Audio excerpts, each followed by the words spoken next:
The Chinese Communist Party has been screwing the US with constant hacking, intellectual property theft, and manipulating financial markets. But China has one major weakness that is so easy to exploit.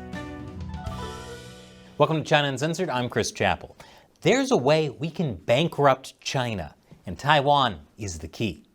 The Chinese Communist Party claims to be the one true legitimate government of mainland China and Taiwan.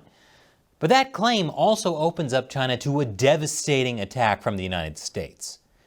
A quick bit of history to set things up. In 1949, the Chinese Civil War ended. It saw Mao's communist guerrilla forces seize control of mainland China from the previous government, Chiang Kai-shek's Republic of China. After his defeat, Chiang and his government fled to Taiwan. And despite Mao trying to invade twice, the status quo remains to this day. And this gives the US a tremendously powerful weapon to use against the Chinese Communist Party. That weapon is debt. I'll tell you more after this quick commercial break. Welcome back. Did you know the US is $850 billion in debt to Communist China? Every year, the US pays interest on that to our greatest enemy, the one building up its navy and creating anti-aircraft carrier missiles, the one pumping fentanyl into the US, the one that sends a spy balloon across the entire country. Now, the US has to pay that debt. It's called sovereign debt. If a country can't make good on its debt, it goes into default. And that kind of blows up the country's economy. But here's the thing.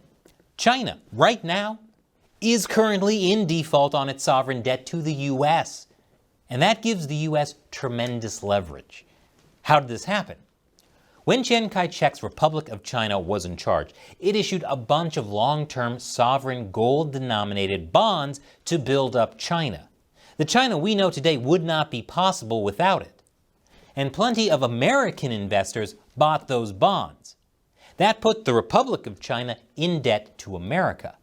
But when Japan invaded China in 1938, the Republic of China defaulted on those debts. Today, those debts are valued at $1 trillion. And here's the thing. Under well-established international law, the successor government doctrine holds that the current government of China, led by the Chinese Communist Party, is responsible for repayment of the defaulted bonds. In other words, the CCP owes America $1 trillion. The CCP is the legitimate government of China, right? Then it's responsible for the debt of the old Republic of China. This is well established. It doesn't matter how old those bonds are or that it's from a previous government of China. In 2010, Germany made its last payment for reparations from World War I. In 2015, Great Britain paid off bonds from the 18th century.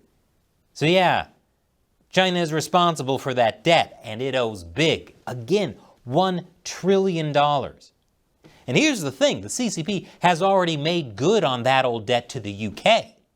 When Prime Minister Margaret Thatcher was negotiating the handover of Hong Kong to China, she demanded that for that to go through and for China to have access to UK capital markets, the CCP had to honor those debts. And they did. The thing is, the US has yet to put the screws on the CCP for the debt it owes to America. China has all the access it wants to American capital markets, despite being in default on its debt. That can change any time. And with the writing on the wall for US-China relations, now is the time. Here's what could happen. The first thing is the US could take that $1 trillion worth of bonds and offset in part or in whole the $850 billion the US owes China.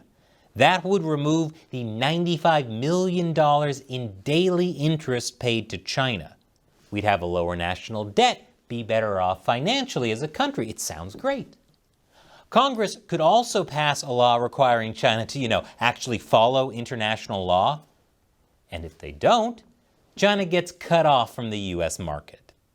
China could not afford that. The CCP would have to kowtow to US demands, instead of our Treasury Secretary kowtowing to China.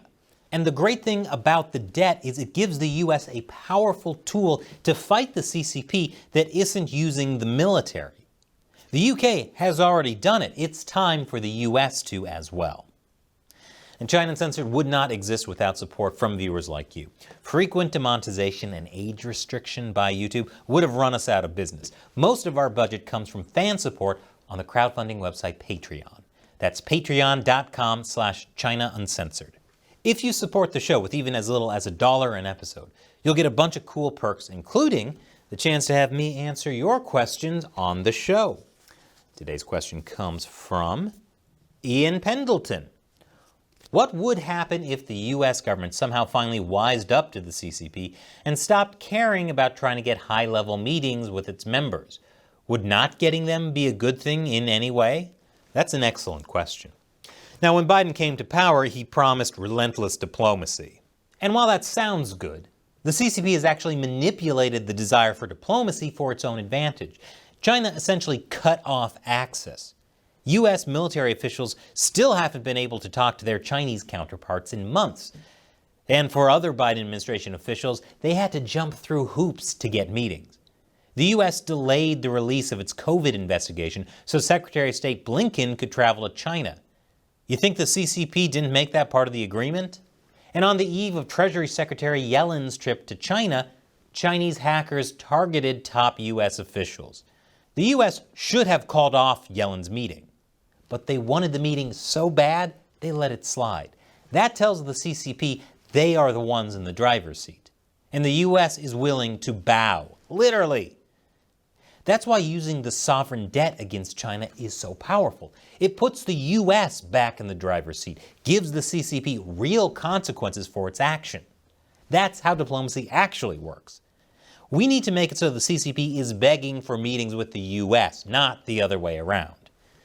Thanks for your question and all your longtime support, Ian, and thank you for watching.